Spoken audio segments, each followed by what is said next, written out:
Welcome to MD Quickfire Podcast with Matt and Emily.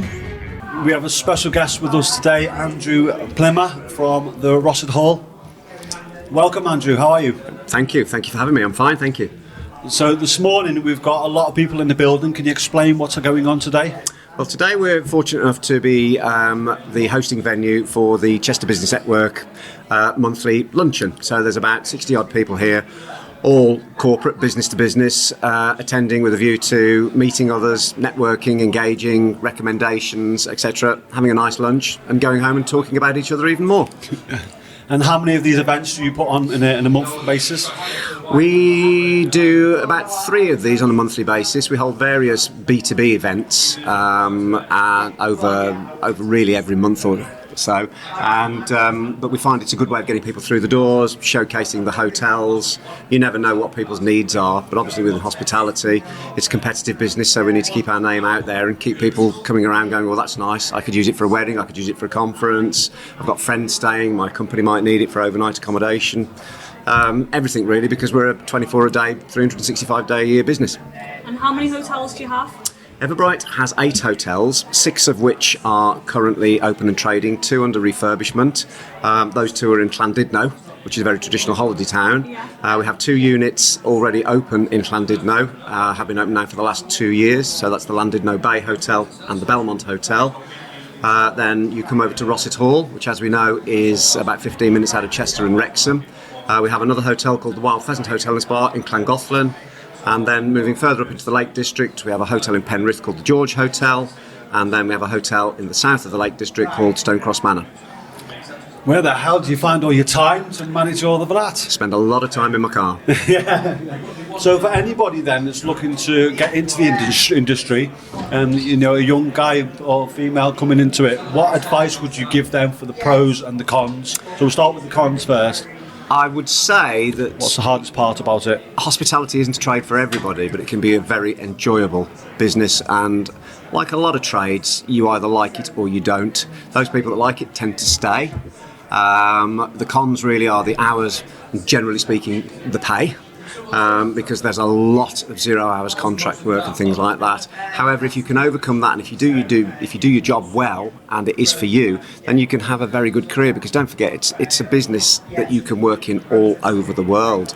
It doesn't have to just be the UK or England. You could take your skill set to Australia, Dubai, America, and you can enhance from there. And indeed, some people actually do. And so the pros then? Pros. It's a very people-person orientated business, and it's for somebody like me that never envisaged coming into hospitality at all. It happens to be where I ended up, but I've been here for 32 years now and I've enjoyed it because you just get on with people. If you can talk to people and engage with people and meet their expectations and they go away and they say thank you very much, then you know you've done your job well. So there is that side of it which makes it a very pleasurable experience. And what is one challenge you've come across in the hotel business that was quite a big challenge that you managed to overcome? Our biggest challenge over the last couple of years, certainly since COVID, has been the cost of running the business, particularly with the cost of general utilities, so your gas, electric, then staff. We overcame that by putting in new heating systems into one of the hotels. It's just gone into the second hotel now, which after a lot of research has taken our gas bill down by about 70%.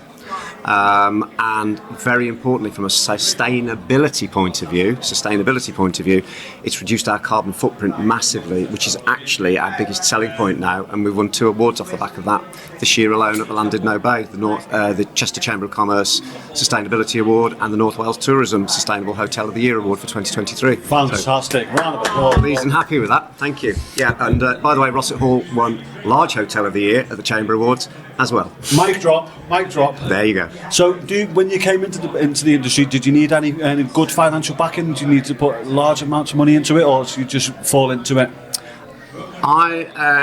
In terms of this particular business, then the owners of this particular business are all financially independent, and but the banks, in fairness, always look after hospitality. There is a market for it. It's all about risk and return and everything else, but if you have the right property in the right location, giving the right service to the right clientele, and they go, that was nice, I'll be back, then it's okay. It works quite well. The big issue this year is cost and staffing.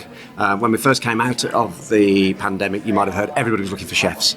Could get chefs for love nor money, so if you lost a chef, it was a very difficult thing to actually sort of go and find somebody else. And then when London opened up, you could double or triple your wage by becoming a chef in London, and it just created this massive exodus out of everywhere else other than to London. And for a lot of hotels, restaurants, whatever it was, huge problem in terms of getting chefs, and a huge cost, because then you have to go to the agency market, which is by the hour and very expensive.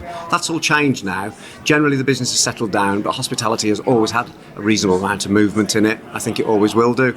Overall, our company, Everbright Hotels, we have a very good staff retention, generally speaking, compared to a lot of others, so we're happy that we don't lose a lot of staff. If we do, it's generally because they're going to move on and try something different. Be it good or be it bad, time will tell. So you mentioned about this industry can take you anywhere in the world as long as you've got the right skill set. Is there a reason why you've not branched out to different countries? I don't like driving on the other side of the road personally. I could go to Australia or Ireland because they drive on the left-hand side. But no, for me it's never been. It's just been the way that it is. But I know lots of other people that they're all over the world. You know, so it works. What's your end goal? So where can you see yourself in 5 years? Retired. And what does that look like? Lovely. Hopefully. No, that's the end game now. More than anything else, I'll have probably done, 37, 38 years in the trade, and then that will be it. So hopefully I'll stay in the trade. It's been a good industry. For me, it's worked. It was never a plan. My dad wanted me to be an engineer. That didn't work because I always thought it was grubby and boring and not what I wanted to do because my dad did it. And I ended up in this trade. Thank you so much for coming on. No, thank you for having me. Have you got a random question to finish it off? What's your hobbies? What do you like to do in your spare time? Oh God, I can't kick a football. I can't hit a golf ball. Can't kick a golf. Not many people can kick golf balls. I can't do anything like that.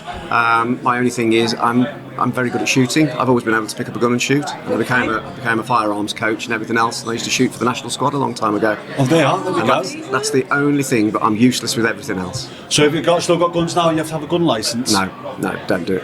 What guns did you shoot?